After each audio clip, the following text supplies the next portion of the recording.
Hello and welcome to NewsClick.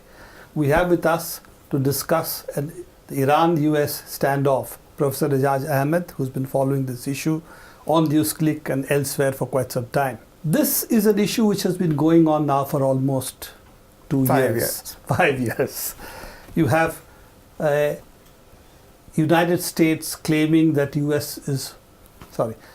United States claim that Iran is following a nuclear trajectory and therefore there is a need for sanctions, possibly even military strikes in Iran to take out possible nuclear sites.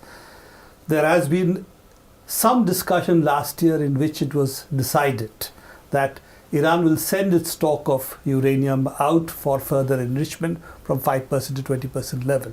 All this seemed to be stalled at the moment, and we seem to be seeing a reversal of a situation in which US is now pursuing further sanctions on Iran and possibly even discussing the military option. What do you think is really happening on this issue? The US is running out of all options. You mentioned this possible agreement that Iran has agreed actually basically to send out virtually all of its, about 75 to 90% of its stock for further enrichment abroad, and then for it to be turned into fuel rods that will be sent back to Iran. That has taken actually the sails out of the US pressure for sanctions. And the US has been very quiet about it. Europeans have been very quiet about it, but it's there on the table. So when they try to persuade Russia or China, they say, well, why don't you accept this option? The three other members of the Security Council, the non-permanent members, Brazil, Turkey, Lebanon, are countries that are very sympathetic to the Iranian position. So within the Security Council, actually, the US position is actually quite weak, even on the question of sanctions. They were hoping, they had a fantasy of a regime change with the Green Revolution and so on, the protests in Iran, that has fallen flat.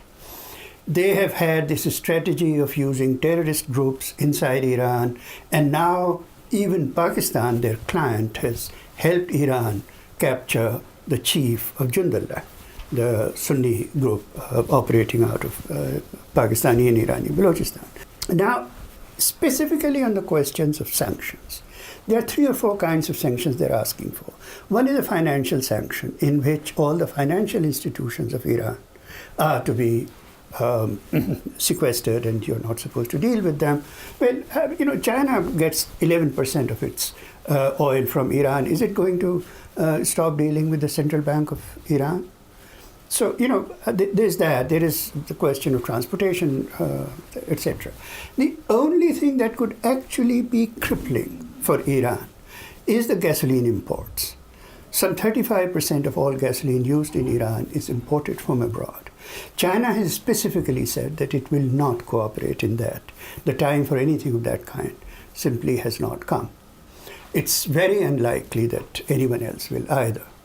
So this whole game of the sanctions has actually been eroded from inside the Irani offer, which was described by New York Times and so on as a great breakthrough. So therefore, effectively the sanctions are not going to bite. If Russia and China do not cooperate with the sanctions regime, there is really no sanctions regime which would work on Iran. That's for sure. The only other option that they have, if they really want to go on a collision course with Iran, is then the military option. And either using Israel or United States to take out their own military armed forces to take out the nuclear sites. Do you think that remains a possibility? Probably my view is that the real pressure on it is coming only from Israel and what is called the Israeli lobby, which has an enormous influence in the US Congress. So much so that they are passing legislation, trying to pass legislation, even calling for unilateral sanctions, even if any other country agrees or not. So there is that. But there is, within the US establishment, going right up to their defense secretary, very strong opinion that there is no military solution to this problem, that you cannot. For a variety of reasons. Just What does it mean to carry out strikes against nuclear facilities? They're so widespread in Iran, including some of them being very close to major cities and so on. The only guarantee of their destruction is if you destroy all the military infrastructure of Iran, which is not possible. You start that sort of strike, and there are forces all over the region, in Afghanistan, in Iraq, in Lebanon, and so on, which will just simply explode. Iran does have the capacity in terms of mines and missiles to block the Straits of Hormuz, and therefore oil trade and prices go sky high and so on and so forth. So that is not, in that sense, a feasible option. Whatever little gains the US has made in Iraq or Afghanistan will go up in smoke.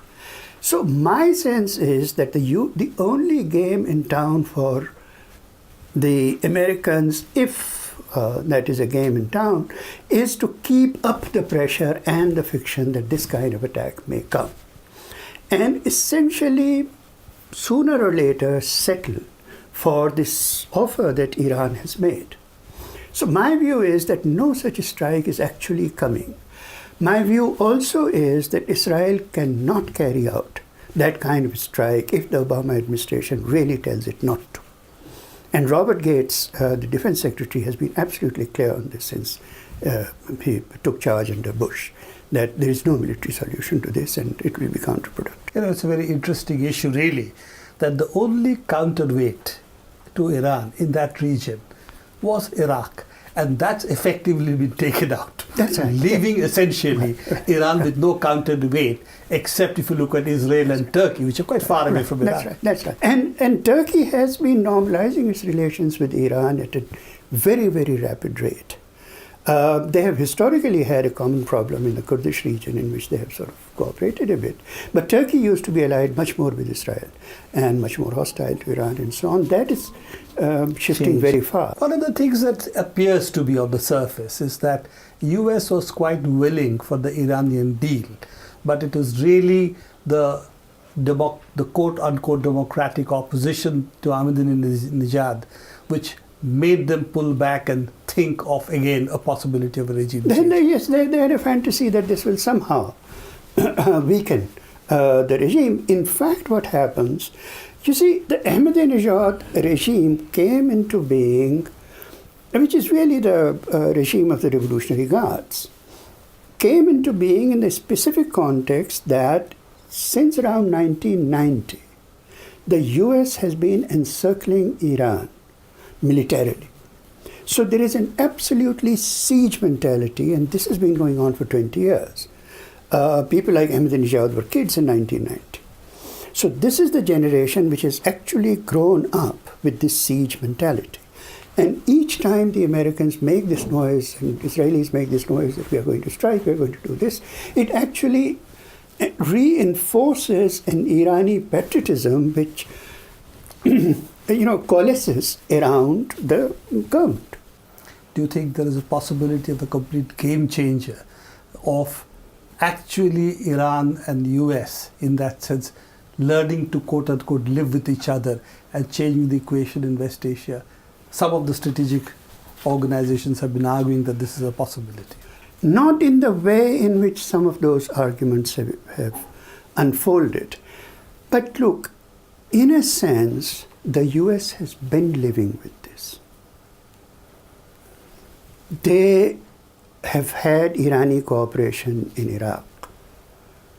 Not, by chance. There have been extensive negotiations among them. We can go into that. We will not. They have had Irani cooperation with them in Afghanistan. There are overlapping strategic interests in which they have been cooperating. So there is a kind of a standoff of a Cold War type in which the Americans learned to live with actual nuclear power of the Soviet Union, actual nuclear power of China.